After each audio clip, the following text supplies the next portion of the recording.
L3250 linking.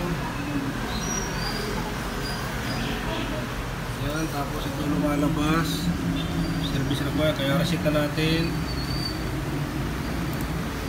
Okay nyo. Tapos check nyo muna yung pending.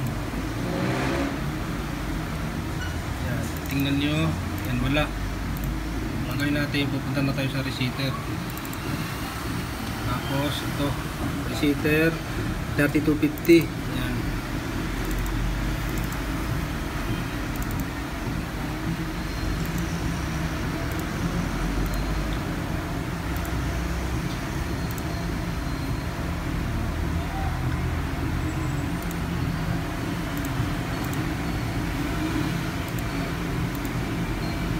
Check natin kung ilan na yung maximum.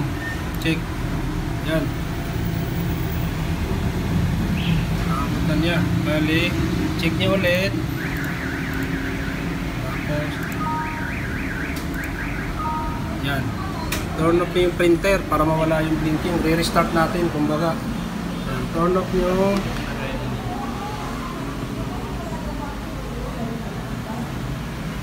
Yan. Turn off tapos power nyo ulit.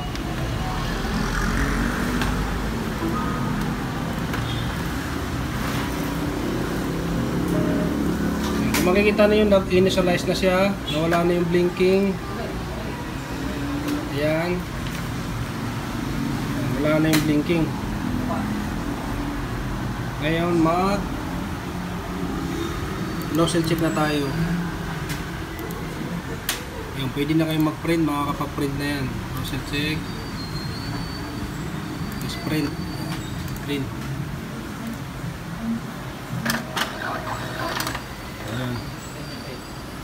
Nakakapag-print na siya.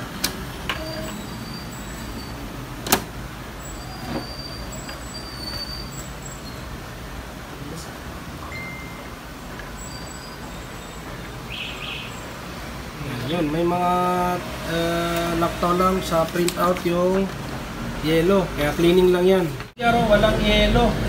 Yan, kaya gagawin natin bobombahin ng cleaning solution. Ito. Ayan yung printer head, tapos ito yung cleaning solution.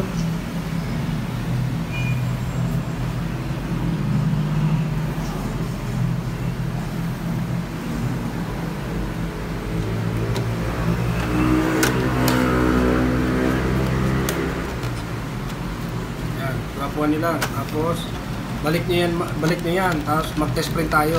Tapos nozzle check.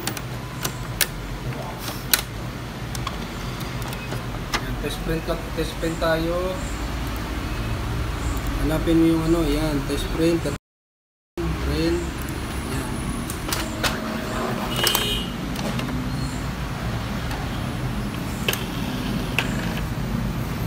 Kapag hindi kinaya dun sa cleaning ng cleaning solution mga ka-JJR, papalitan ng printer pero pag kinaya, okay naman. Yan, merong yellow na. Ayun, ganun lang mga ka-JJR kapag may laktaw-laktaw yung ano, yung thread nyo. Ayun yung yellow, tapos ito yung dati. Ayan, kaya okay.